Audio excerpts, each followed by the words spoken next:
Hi everybody. Walking is one of the most natural and easiest ways for the body to get exercise and movement.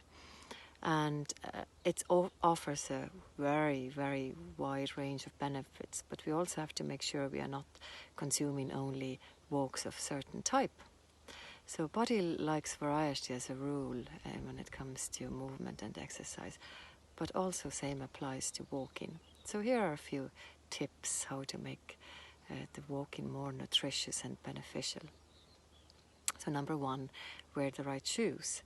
When you're going out for a walk on city streets, runners would definitely be the best for the shock absorbance. When you're on a natural path or in the hills, some boots that supports the ankles are good. So you can always ask for advice or there's a separate video for that on this YouTube channel. Number two, don't wear shoes at all some of the time, because so often we are just kind of waking up and putting on shoes, but kind of that's not how we were born, and that's not how we lived for so many thousands of years.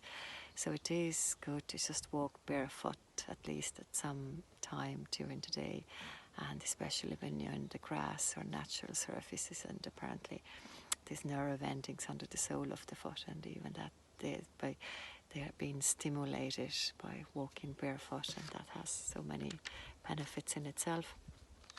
Number three, add different textures. So walk over lumps and bumps, because we do need to mobilize these little joints. There's 26 bones in the foot and 33 joints, plus lots of other little connective tissues. So when we walk on flat and rigid surfaces wearing shoes, the feet can even be sedentary, or some of the joints can be sedentary. Plus, if we walk with somebody who's maybe a little bit faster than us, and we need to keep up the space, that has again kind of benefits in itself. And technology, number six.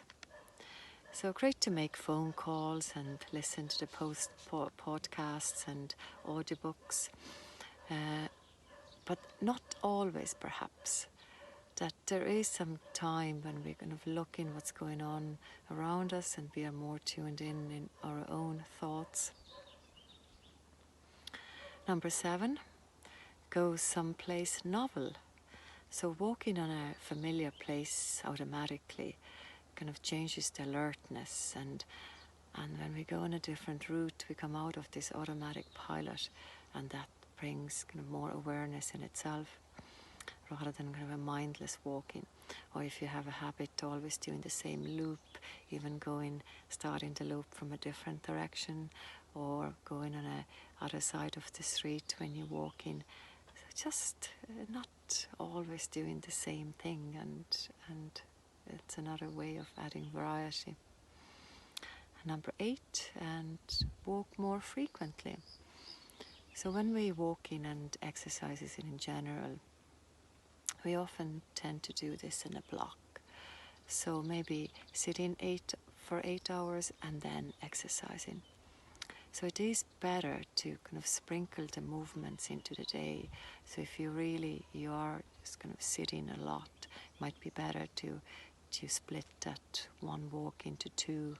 So one in the morning, one in the evening, or even if that's possible, doing a 5-minute walk every hour.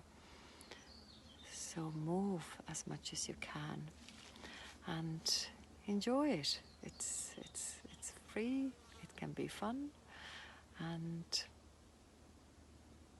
that's it.